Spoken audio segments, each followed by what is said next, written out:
Everybody, मैं हूँ प्रिया और बहुत ही ज्यादा दुख के साथ मुझे आपको ये बताना पड़ रहा है कि अगर आप उन कुछ चुनिंदा मेहनती लोगों में से जो एग्जाम से बस एक रात पहले जाकर अपनी नींद खराब करते हुए छोटे छोटे पेपर के टुकड़ों में छोटी छोटी राइटिंग से एग्जाम के लिए जो चिट्स और फर्रे बनाने का स्किल रखते, आज के इस वीडियो के बाद आपकी स्किल किसी काम ही नहीं आने वाली है। क्योंकि आज के इस वीडियो में मैं आपकी लाइफ को इतना ज्यादा आसान बनाने वाली हूँ कि आप कहेंगे आप क्या कहने वाले, अगर वो भी मैं ही बता दूंगी तो आप कमेंट्स में नया क्या कहेंगे।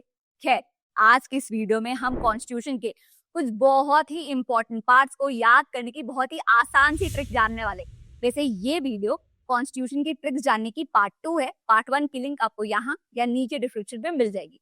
आज के इस वीडियो में हम प्रियम्बल के इंपॉर्टेंट वर्ड्स को कैसे याद कर सकते हैं, रिट्स का क्या मतलब होता है और उन्हें कैसे याद कर सकते हैं, कॉन्स्टिट्यूशन में क्या डिफरेंट टाइप्स ऑफ बॉडीज है और उन्हें याद करने की ट्रिक।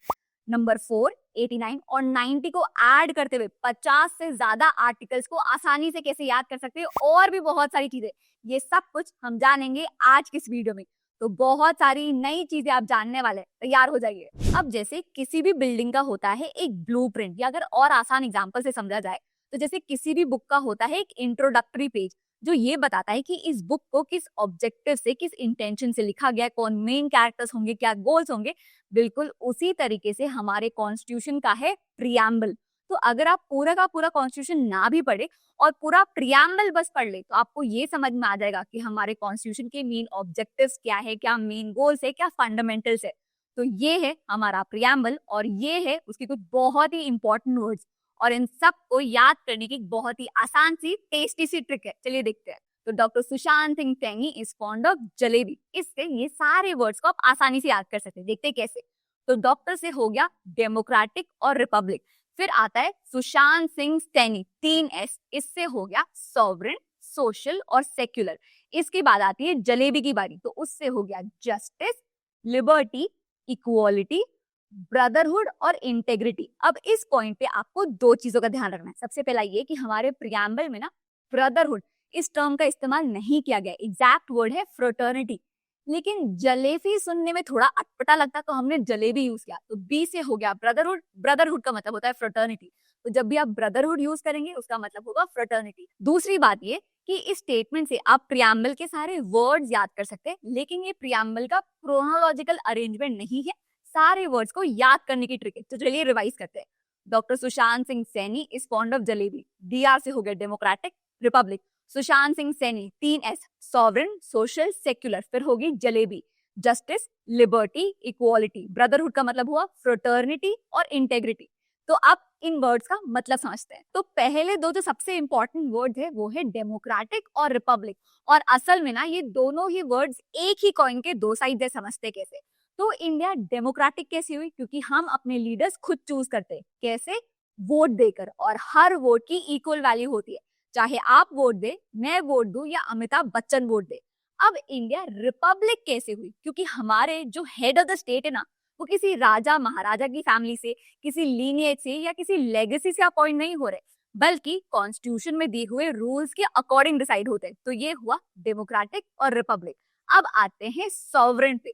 तो सॉवरेन का मतलब ये होता है कि भारत अपने डिसीजंस खुद लेगा, अपने इंटरनल और एक्सटर्नल मैटर्स खुद हैंडल करेगा, किसी दूसरे देश के इंटरफेरेंस के या दबाव बनाने का कोई स्कोप ही नहीं। इसका बेस्ट एग्जांपल है 1998 का, जब मेजर वर्ल्ड नेशंस के मना करने के बावजूद हमने नेशनल इंटरेस्ट का सोचते हुए, नेशनल सिक्योरिटी का सोचते हुए successful Pokhran nuclear test conduct किए।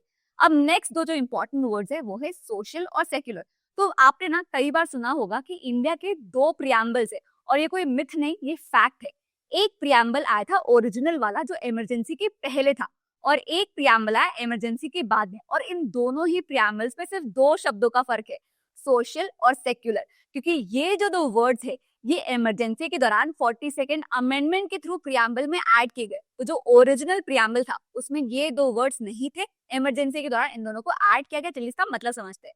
तो सोशल वर्ड का मतलब होता है समाज में फेयरनेस लाना, रिच और पुअर का डिवाइड को कम करना। फॉर एग्जाम्पल, इंडिया में रेलवेज को और पब्लिक सेक्टर बैंक को गवर्नमेंट कंट्रोल करती है ताकि एसेंशियल सर्विसेज सबको मिल सके, या मनरेगा जैसी स्कीम। फिर नेक्स्ट है सेक्युलर। इसका मतलब ये हुआ कि इंडिया का अपना खुद का कोई रिलीजन नहीं होगा, गवर्नमेंट ना ही किसी रिलीजन को प्रमोट कर सकती है, ना ही किसी को अपोज कर सकती है। लेकिन अगर किसी भी रिलीजन में कोई सोशल इविल हुए जैसे अनटचेबिलिटी, ट्रिपल तलाक एटसेट्रा, तो उन सबको अबॉलिश कर सकती है। फिर नेक्स्ट टेक्निकल वर्ड है फ्रेटर्निटी। इसका मतलब ये हुआ कि इंडिया में हर एक इंसान भाईचारा के साथ रहेगा। अब आप बस सोचिए कि अगर इसी तरीके से पूरे कॉन्स्टिट्यूशन को एक्सप्लेन किया जा सकता, एक एक करके इंपॉर्टेंट कंसेप्ट को इन डेप्थ तरीके से रेलेवेंट एग्जाम्पल और केस लॉज के थ्रू, पेशेंस और लॉजिक के थ्रू अगर एक्सप्लेन किया जा सकता। अब इसी फ्यूचर टेंस को ना मैं प्रेजेंट टेंस में बदलते हुए आपको बताना चाहूंगी कि मेरे फेवरेट सब्जेक्ट कॉन्स्टिट्यूशन पर मेरा खुद का एक कोर्स है ऑन कॉन्स्टिट्यूशन ऑफ इंडिया, जिसमें मैंने और मेरी पूरी टीम ने बहुत मेहनत करके आपको कॉन्स्टिट्यूशन इंटरेस्टिंग और सिंपल तरीके से एक्सप्लेन करने की कोशिश की है इंटरैक्टिव वीडियोस के थ्रू, जिसमें आपको फुल फ्लेजेड एक्सप्लेनर वीडियोस भी मिल जाएंगे और शॉर्ट रिविजन वीडियोस भी मिल जाएंगे।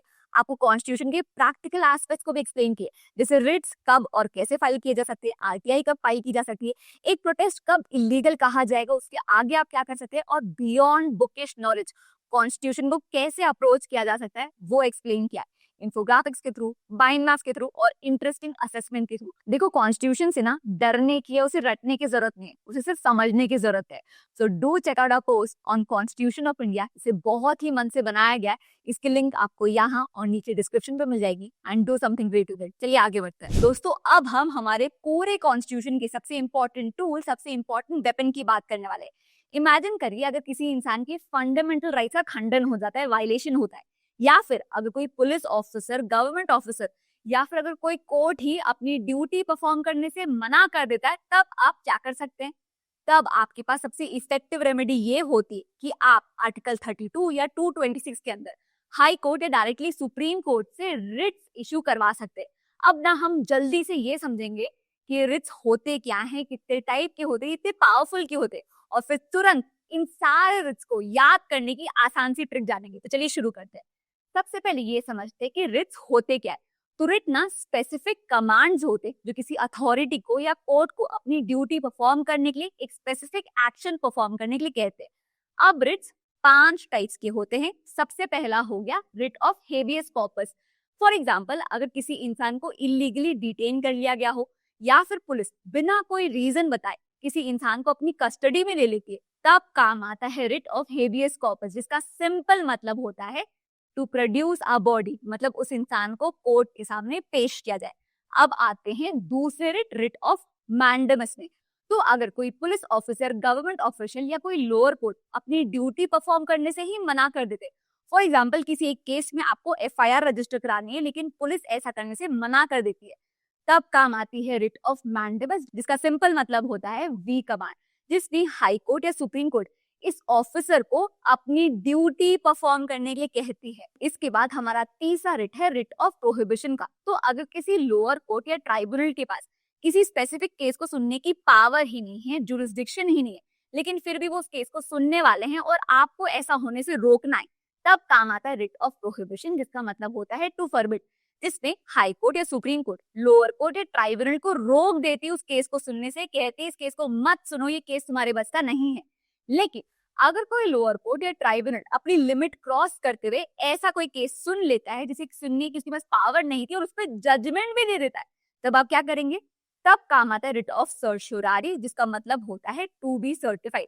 तो एक ऐसा जजमेंट जिसे देने के लिए कोर्ट के पास जुरिस्डिक्शन नहीं थी, या फिर जिसमें नेचुरल जस्टिस के प्रिंसिपल फॉलो नहीं किए गए हो, वायलेशन हुआ हो या मिसयूज ऑफ पावर हुआ हो, उन केसेस में हाई कोर्ट या सुप्रीम कोर्ट सर्शोरारी की पावर यूज करते हुए उस जजमेंट को क्वॉश कर सकती है, कैंसिल आउट कर सकती है। तो अगर आपको किसी कोर्ट को या ट्राइब्यूनल को किसी केस को सुनने से रोकना है, उन्हें जजमेंट देने से रोकना है, प्रिवेंट करना है, तब काम आता है रिट ऑफ प्रोहिबिशन, और इसलिए इसे प्रिवेंटिव रेमेडी कहते हैं। लेकिन अगर जजमेंट दे दिया गया, उस गलती को आपको करेक्ट करना है, तब काम आता है रिट ऑफ सर्शोरारी, और इसलिए इसे करेक्टिव रेमेडी कहते हैं। तो प्रिवेंशन, क्योर, ऐसे आप याद कर सकते हैं। अब हम बात करेंगे हमारे 5वें और आखिरी टाइप ऑफ रिट के, रिट ऑफ को वारंटो। तो अगर कोई ऑफिशियल पोस्ट है, पब्लिक पोस्ट है, जिसमें जो बैठा हुआ इंसान है उसकी इलीगल अपॉइंटमेंट हुई हो, या फिर जिसके पास उस पोस्ट में बैठने की क्वालिफिकेशन ही ना हो, या फिर फॉल्टी सिलेक्शन प्रोसेस हो, ऐसे में कोई इंसान क्या कर सकता है? ऐसे में कोई भी citizen writ of quo warranto issue करवा सकता है, जिसमें हाई कोर्ट या सुप्रीम कोर्ट उस ऑफिसर से पूछती है कि by what authority are you assuming this post, और अगर उस ऑफिसर की सच में फॉल्टी सिलेक्शन प्रोसेस हो, इलीगल अपॉइंटमेंट हो, तो उसे तुरंत उस ऑफिस को वेकेट करना होता है। तो ये है हमारे 5 रिट्स और ये है इन 5 रिट्स को याद करने की आसान सी ट्रिक। चलिए देखते हैं। तो ये स्टेटमेंट है सीपीएम का हेडक्वार्टर। ऐसे आप 5 रिट्स याद कर सकते हैं। सीपीएम का हेडक्वार्टर, सी से हो गया सर्चोरारी, टी से प्रोहिबिशन, एम से मैंडेमस, एक्स से हेबियस कॉर्पस और क्यू से क्वो वारंटो। तो ये होगी रिट्स को याद करने की ट्रिक। अब नेक्स्ट ट्रिक से आप एक साथ 11 इंपॉर्टेंट चीजों को बहुत ही आसानी से याद कर लेंगे। तो देखो हमारे कॉन्स्टिट्यूशन में ना 4 इंपॉर्टेंट बॉडीज के बारे में बात की गई। कौन सी? पहली हो गई कॉन्स्टिट्यूशनल बॉडी, दूसरी हो गई स्टैट्यूटरी बॉडी, तीसरी हो गई क्वासी जुडिशियल बॉडी और चौथी हो गई आपकी एग्जीक्यूटिव बॉडी। अब ये चारों ही बॉडीज बहुत इंपॉर्टेंट है और अच्छी बात यह है कि इनका डिफरेंस समझना बहुत ही आसान है। तो पहले इन चारों में क्या डिफरेंस है हम वो समझ लेते हैं, तो इन्हें याद करने की आसान सी ट्रिक देखिए। तो पहली है हमारी कॉन्स्टिट्यूशनल बॉडी। तो ये वो होती है जिन्हें एक्सप्लिसिटली डायरेक्टली कॉन्स्टिट्यूशन के थ्रू ही एस्टैब्लिश किया गया है। मतलब इन बॉडीज के लिए आपको कॉन्स्टिट्यूशन में एक डेडिकेटेड आर्टिकल मिल ही जाएगा। For example national commission for SC, ST and OBC। अगर गवर्नमेंट को इन बॉडीज के फंक्शनिंग में कोई भी चेंज लाना है तो उसके लिए कॉन्स्टिट्यूशनल अमेंडमेंट ही लाना होगा, जिसे लाना बहुत ही मुश्किल है। तो ये हो गया आपकी कॉन्स्टिट्यूशनल बॉडी जो कॉन्स्टिट्यूशन के थ्रू एस्टैब्लिश की गई है। दूसरा हो गया स्टैट्यूटरी बॉडी। अब ये वो बॉडीज होती है जिन्हें कॉन्स्टिट्यूशन ने एस्टैब्लिश नहीं किया। फॉर एग्जाम्पल जब कॉन्स्टिट्यूशन आया था तब इनकी नीड फील नहीं हुई।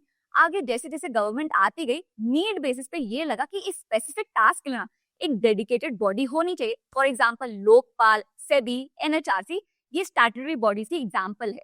तो इसके लिए क्या किया जाता है, पार्लियामेंट एक स्पेसिफिक लॉ पास करती है, एक एक्ट एस्टैब्लिश करती है जिनसे ये बॉडीज बनती है। तो हर स्टैट्यूटरी बॉडी के लिए पार्लियामेंट ने एक्ट पास किया होता है, इनके लिए डेडिकेटेड एक्ट्स होती हैं। तीसरा हो गया क्वासी जुडिशियल बॉडी। अब क्वासी का मतलब होता है पार्शियल, तो क्वासी जुडिशियल मतलब पार्शली जुडिशियल। अब वैसे तो ये स्टैट्यूटरी बॉडीज की तरह ही होती है, लेकिन इनके पास ना एक सुपर पावर होती है, ये कि they can act like a court. ये केसेस को सुन सकते हैं, डिसाइड कर सकते हैं और जरूरत लगे तो पेनल्टीज भी लगा सकते हैं। For example national green tribunal environmental dispute सुन सकते हैं और लगे तो कंपनीज पे पेनल्टी भी इंपोज कर सकते हैं। चौथा हो गया आपका एग्जीक्यूटिव बॉडीज।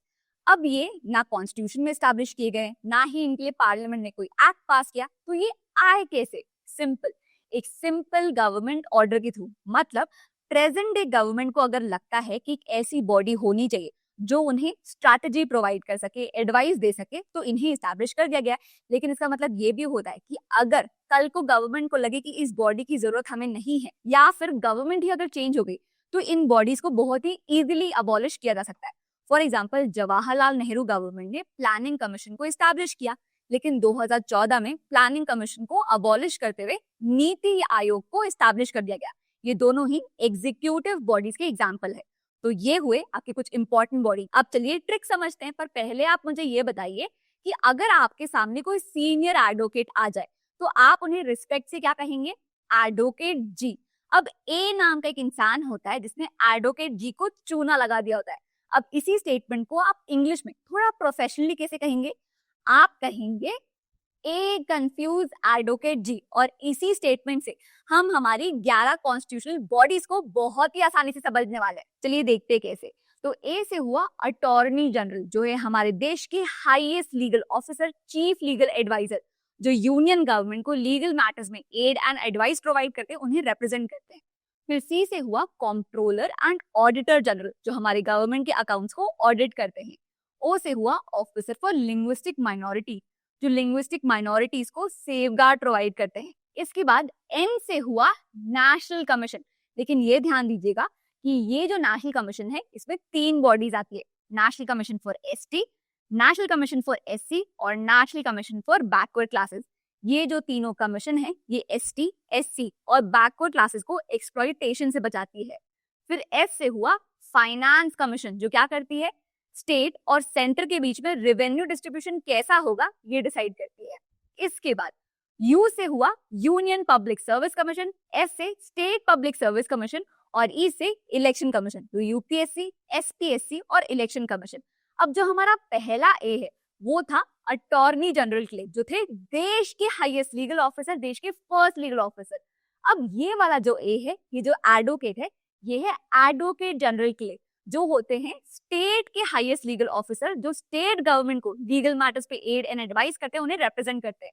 तो पहला ए हुआ अटॉर्नी जनरल के लिए, देश के हाईएस्ट लीगल ऑफिसर, और ये वाला एडवोकेट हुआ एडवोकेट जनरल के लिए, स्टेट के हाईएस्ट लीगल ऑफिसर के लिए। और जी से हो गया जीएसटी काउंसिल। तो अब कंफ्यूज एडवोकेट जनरल, इस एक स्टेटमेंट से आप 11 कॉन्स्टिट्यूशनल बॉडीज को आसानी से याद कर सकते हैं। अब नेक्स्ट ट्रिक में हम कुछ नंबर्स के बारे में जानने वाले हैं, जिनको ऐड करते हुए आप बहुत सारे आर्टिकल्स को आसानी से याद कर सकते हैं। हमारा पहला मैजिक नंबर है नंबर 4। देखिए, इंडिया में 3 टाइप की इमरजेंसी है। पहला हो गया नेशनल इमरजेंसी, जो कि दी गई है आर्टिकल 352 में। आपको ना बस यही याद करना है। उसके बाद आप नंबर 4 ऐड करते जाइए और बाकी 2 इमरजेंसी आपको याद हो जाएगी। तो आर्टिकल 352 से हो गया national emergency, add 4 to it, हो गया आर्टिकल 356, जो हो जाएगी स्टेट इमरजेंसी। इसमें 4 ऐड करिए, हो जाएगा आर्टिकल 360, फाइनेंशियल इमरजेंसी। तो 352, 356, 360 नेशनल इमरजेंसी, स्टेट इमरजेंसी और फाइनेंशियल इमरजेंसी। बात करते हैं दूसरे मैजिक नंबर की। तो देखो, इंडिया में जो पावर्स है वो सेंटर और स्टेट के बीच में डिवाइडेड है। इसका मतलब ये हुआ कि जो सिस्टम, जो प्रोविजन सेंटर के लिए एग्जिस्ट करती है, वही सिस्टम, वही प्रोविजन स्टेट के लिए भी एग्जिस्ट करेंगी। फॉर एग्जांपल, सेंटर लेवल पे जो फंक्शंस प्रेसिडेंट परफॉर्म करते हैं, वही फंक्शन स्टेट लेवल पे गवर्नर परफॉर्म करते हैं। जो प्रोविजन सेंटर लेवल पे पार्लियामेंट के लिए एग्जिस्ट करते हैं, वही प्रोविजन स्टेट लेवल पे स्टेट असेंबली के लिए एग्जिस्ट करते हैं। तो अगर हमें सेंटर के प्रोविजंस पता चल जाए और उसमें अगर हम मैजिक नंबर 89 ऐड कर दे, तो हमें करस्पॉन्डिंग स्टेट के आर्टिकल्स मिल जाते हैं। अब यहाँ पे आपको 2 चीजें पता होनी चाहिए। पहली ये कि ये जो वीडियो है, ये इस सीरीज का पार्ट 2 है। पार्ट 1 ऑफ द वीडियो में हमने कॉन्स्टिट्यूशन के सारे 25 पार्ट्स को और सारे 12 शेड्यूल्स को आसानी से सीक्वेंस वाइज, लाइन वाइज कैसे याद कर सकते हैं, उसे बहुत अच्छे से डिस्कस किया। तो इस वीडियो को जरूर देख लीजिएगा, आपको कॉन्स्टिट्यूशन का जो बेस है वो और स्ट्रॉन्ग हो जाएगा। इसकी लिंक आपको यहाँ और नीचे डिस्क्रिप्शन में मिल जाएगी, डू वॉच इट। दूसरी चीज जो आपको पता होनी चाहिए वो ये कि जो सेंटर को लेके प्रोविजंस है, जो आर्टिकल्स है, वो कहाँ मिलेंगे? पार्ट 5 ऑफ द कॉन्स्टिट्यूशन में, जो आर्टिकल 52 से स्टार्ट होते हैं। तो पार्ट 5 आर्टिकल 52 आपको ये याद रखना है। और स्टेट को लेके आर्टिकल्स आपको कहाँ मिलेंगे? पार्ट 5 अगर सेंटर हुआ तो स्टेट होगा पार्ट 6, जो स्टार्ट होता है आर्टिकल 152 से। अब सेंटर को लेके जो भी आर्टिकल्स है उसमें ऐड कीजिए 89 और आपको स्टेट के प्रोविजंस मिल जाएंगे। चलिए कुछ इंपॉर्टेंट प्रोविजन देखते हैं। जैसे आर्टिकल 72 बात करता है सेंटर लेवल में प्रेसिडेंट की पार्डनिंग पावर की, इसमें ऐड कीजिए 89 और आपको मिल जाएगा स्टेट का आर्टिकल 161, जो गवर्नर की पार्डनिंग पावर की बात करता है। उसी तरीके से आर्टिकल 74 बात करता है council of minister to aid and advice president, यहाँ पे आ जाएगा 163 council of minister to aid and advice governor, add 89 और आपको स्टेट का प्रोविजन मिल जाएगा। उसी तरीके से है आर्टिकल 76, जो अटॉर्नी जनरल ऑफ इंडिया की बात करता है। तो हमने देखा था अटॉर्नी जनरल पूरे देश के, इंडिया के हाईएस्ट लीगल ऑफिसर होते हैं। इसमें ऐड कीजिए 89 और आपको मिल जाएगा स्टेट का आर्टिकल 165, जो बात करता है advocate general of the state की, जो होते हैं स्टेट के हाईएस्ट लीगल ऑफिसर। तो ये हो गया सेंटर का, ये हो गया स्टेट का। ऐसे ही कुछ और इंपॉर्टेंट प्रोविजंस है, चलिए देखते हैं। अब जैसे आर्टिकल 79 हो गया कॉन्स्टिट्यूशन ऑफ पार्लियामेंट, तो आर्टिकल 168 हो जाएगा constitution of legislature and states. Article 85 हो गया सेशंस ऑफ पार्लियामेंट, तो आर्टिकल 174 हो जाएगा sessions of the state legislature. Article 86 बात करता है राइट्स ऑफ प्रेसिडेंट की, तो आर्टिकल 175 बात करता है राइट्स ऑफ गवर्नर की। आर्टिकल 111 बात करेगा assent to bills by president और आर्टिकल 200 बात करेगा assent to bills by governor. तो सेंटर के आर्टिकल्स में आपको ऐड करना है 89 और आपको मिल जाएंगे स्टेट के आर्टिकल्स। इसके बाद नेक्स्ट नंबर है नंबर 90। तो फाइनेंशियल मैटर्स के लिए आपको सेंटर के आर्टिकल्स में नंबर 90 ऐड करना है और आपको मिलेंगे स्टेट के आर्टिकल्स। वैसे कि आपको पता चला कि इस वीडियो को रिकॉर्ड करने के लिए मैं पिछले 2 दिनों से सेम कपड़े पहन रही हूँ, नहीं पता चला ना? बिल्कुल उसी तरीके से इस वीडियो को रिकॉर्ड करने में, पब्लिश करने में बहुत सारे लोगों की बहुत सारी मेहनत लगी है। ये सब सुनने के बाद भी अगर आपने कमेंट सेक्शन पे कोई अच्छा कमेंट नहीं किया तो मुझे तो लगता है आपको पाप लग सकता है। आप देख लो आपको क्या करना है। मैं उम्मीद करती हूँ कि आज के इस वीडियो में आपको जरूर कुछ नया सीखने को मिला। अगर इस वीडियो से रिलेटेड कोई भी डाउट हो, कोई भी सजेशन हो, do let me know in the comment section. और मेरे कॉन्स्टिट्यूशन ऑफ इंडिया के कोर्स को जरूर चेकआउट करेगा, जिसकी लिंक आपको नीचे डिस्क्रिप्शन में मिल जाएगी। That's it for now, see you in the next class, bye bye.